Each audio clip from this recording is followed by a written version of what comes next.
Vous avez déjà remarqué? Chaque fois que vos revenus augmentent, vous imaginez que tout va enfin s'améliorer. Vous avez reçu une promotion, une prime, ou peut-être un nouveau travail qui paie mieux. Pendant quelques semaines, vous vous sentez soulagé. Mais 3 mois plus tard, vous êtes dans la même situation qu'avant. Peut-être même pire. Comment est-ce possible? Vous gagnez plus, mais vous ne vivez pas mieux. C'est là que la plupart des gens perdent le contrôle sans même s'en rendre compte. Le problème n'est pas dans le salaire. Ce n'est jamais vraiment le salaire. Le problème, c'est le comportement qui accompagne ce salaire. Quand vos revenus augmentent, vos dépenses augmentent aussi. Pas de manière consciente, pas de manière planifiée. Juste naturellement. Vous commencez à manger un peu mieux, à commander plus souvent, à acheter ce que vous vous interdisiez avant. Vous changez de quartier, de voiture, de vêtements. Ce n'est pas de l'arrogance, c'est humain, mais c'est aussi destructeur. Parce que cette logique vous maintient prisonnier d'un cycle qui ne s'arrête jamais. Peu importe combien vous gagnez, si vous augmentez vos dépenses en parallèle, vous ne progresserez jamais. Ce phénomène porte un nom, l'inflation du style de vie.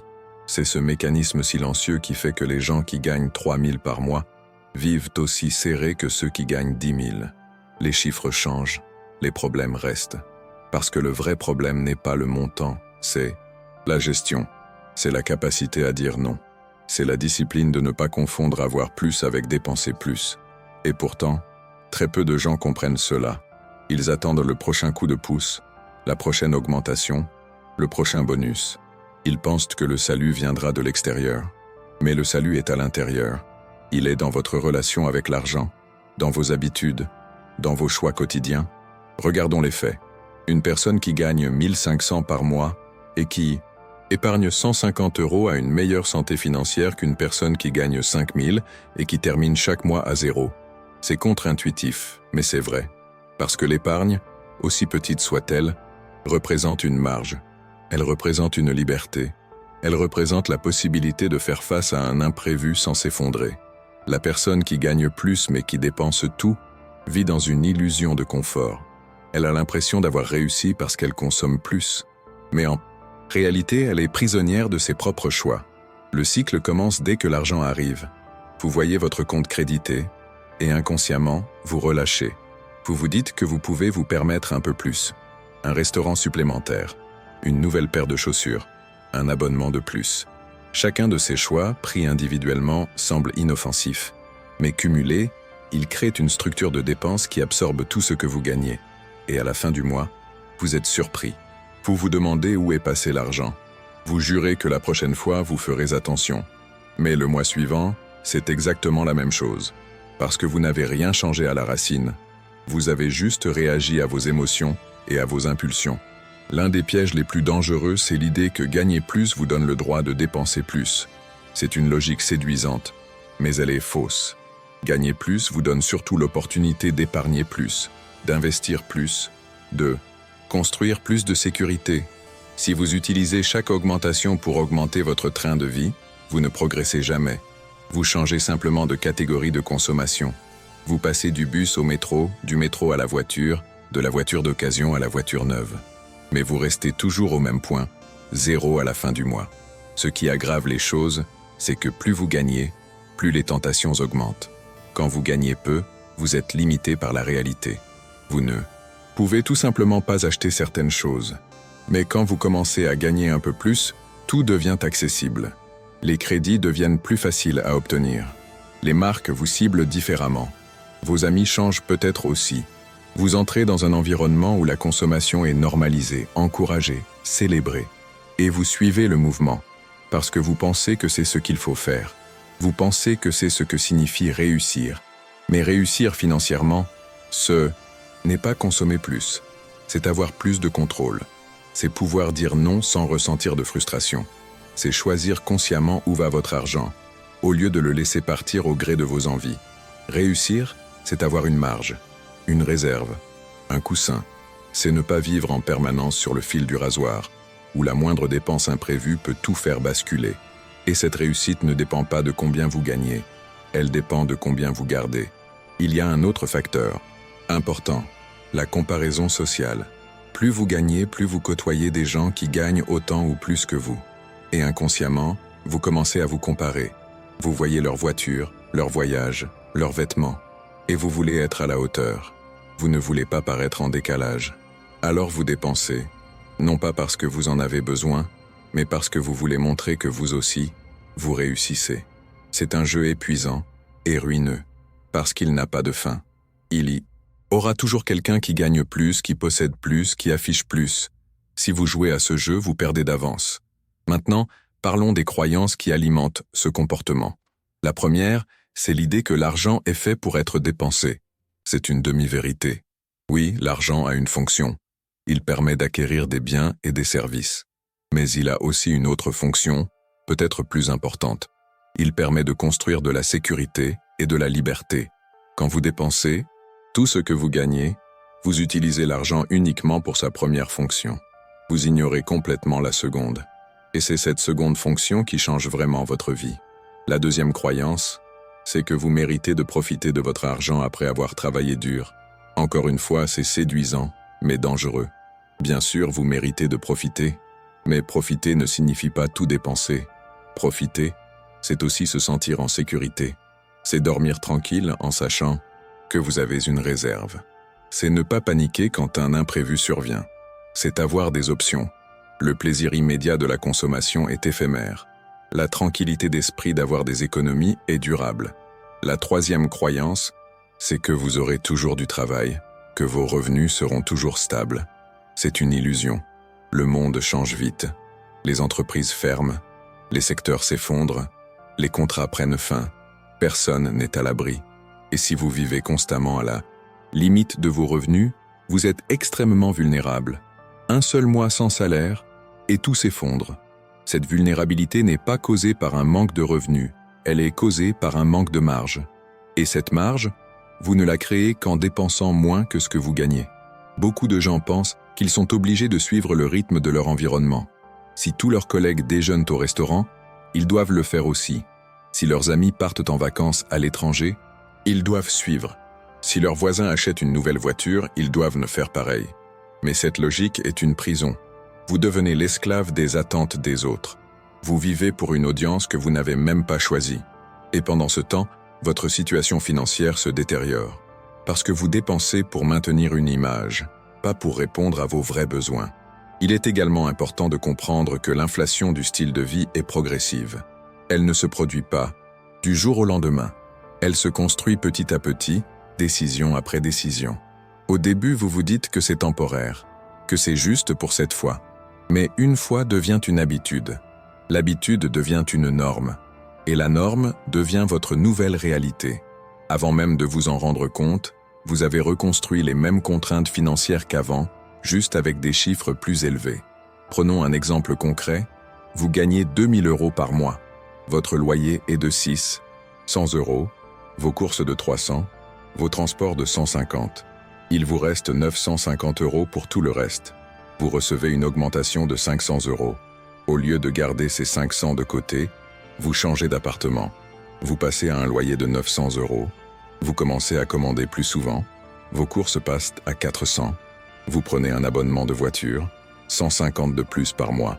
En quelques mois, vous dépensez exactement ce que vous gagnez. L'augmentation n'a rien changé à votre situation. Elle a juste déplacé le problème à un niveau supérieur.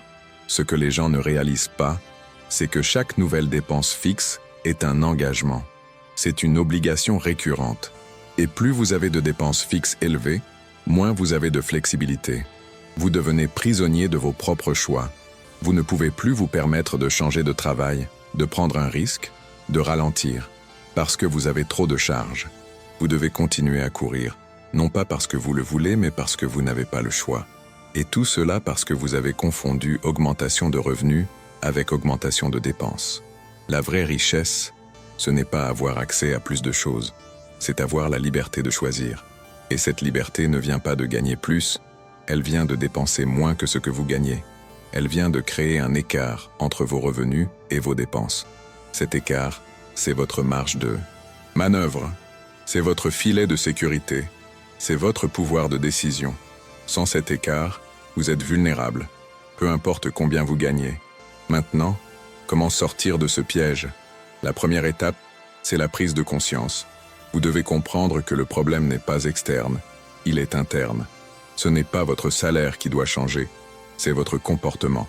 Tant que vous n'acceptez pas cette réalité, vous resterez coincé. Vous continuerez à attendre la prochaine augmentation, le prochain bonus, le prochain coup de chance. Et vous serez déçu à chaque fois parce que rien ne changera vraiment. La deuxième étape, c'est de fixer une règle simple. Chaque augmentation de revenus doit être consacrée majoritairement à l'épargne ou à l'investissement, pas à la consommation. Si vous recevez 500 € de plus par mois, décidez immédiatement d'en mettre 400 de côté. Utilisez seulement 100 € pour améliorer légèrement votre quotidien. De cette manière, vous progressez réellement. Vous construisez une réserve. Vous créez de la sécurité. Et vous évitez de retomber dans le piège de l'inflation du style de vie. La troisième étape, c'est de dissocier votre identité de votre consommation. Vous n'êtes pas ce que vous achetez. Vous n'êtes pas défini par votre voiture, vos vêtements ou votre quartier. Vous êtes défini par vos choix, vos valeurs, vos actions. Si vous construisez votre estime de vous-même sur des objets, vous serez toujours insatisfait, parce qu'il y aura toujours quelque chose de mieux, de plus récent, de plus cher. Mais si vous construisez votre estime sur votre capacité à contrôler vos finances, à faire des choix intelligents, à créer de la stabilité, alors vous serez en paix, et vous serez réellement riche, même si vous ne consommez pas autant que les autres. La quatrième étape, c'est de créer une structure financière qui automatise l'épargne. Ne comptez pas sur votre volonté. Elle est fragile. Elle fluctue. Mettez en place un virement automatique qui transfère une partie de vos revenus vers un compte d'épargne dès que votre salaire arrive. De cette manière, vous épargnez avant de dépenser. Vous inversez la logique. Et vous vous assurez que, peu importe ce qui se passe, vous progressez chaque mois. La cinquième étape, c'est de revoir régulièrement vos dépenses fixes. Chaque année, examinez tous vos abonnements, vos contrats, vos engagements. Demandez-vous si vous en avez vraiment besoin. Demandez-vous si vous utilisez réellement ce pourquoi vous payez. Souvent, vous découvrirez que vous payez pour des choses que vous n'utilisez plus ou dont vous pourriez facilement vous passer. En éliminant ces dépenses inutiles, vous libérez de l'argent sans réduire votre qualité de vie. Et cet argent peut être redirigé vers votre épargne ou vos objectifs. Il est aussi essentiel de comprendre que la sobriété financière n'est pas une punition. Ce n'est pas se priver. C'est faire des choix conscients. C'est décider de dépenser votre argent sur ce qui compte vraiment pour vous et d'ignorer le reste. Beaucoup de gens dépensent sur des dizaines de petites choses qui ne leur apportent aucune satisfaction réelle. Ils achètent par habitude, par ennui, par automatisme. Mais quand vous prenez le temps de réfléchir, vous réalisez que ces dépenses ne vous rendent pas heureux. Elles remplissent juste un vide. Et ce vide ne se comble pas avec de la consommation. Il se comble avec du sens, des relations, des projets. Un autre aspect crucial, c'est de développer une vision à long terme. La plupart des gens vivent dans l'instant. Ils ne pensent qu'au mois en cours, à la semaine en cours, parfois même juste au jour en cours. Cette vision courte les empêche de voir les conséquences de leurs choix. Mais chaque euro que vous dépensez aujourd'hui est un euro que vous ne pourrez pas utiliser demain. Chaque engagement financier que vous prenez aujourd'hui réduit votre liberté de demain. Si vous voulez vraiment changer votre situation, vous devez apprendre à penser en années, pas en jours. Il est également important de parler de l'impact psychologique de vivre constamment au bord du précipice financier.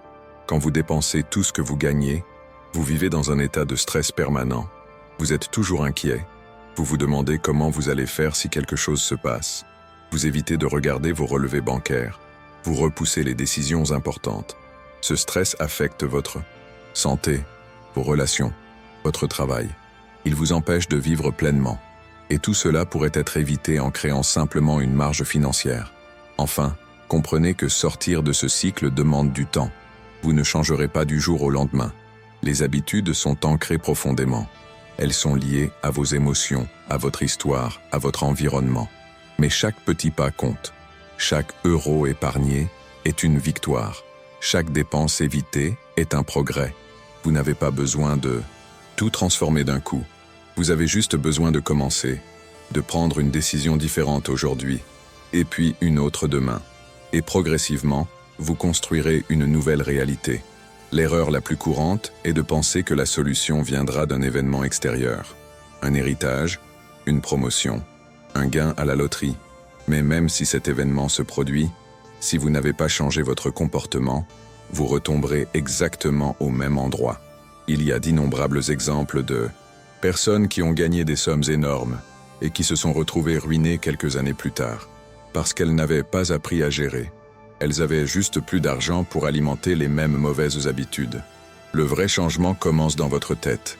Il commence quand vous acceptez que vous êtes responsable de votre situation financière. Pas votre employeur, pas le gouvernement, pas l'économie. Vous, vos choix, vos priorités, vos habitudes.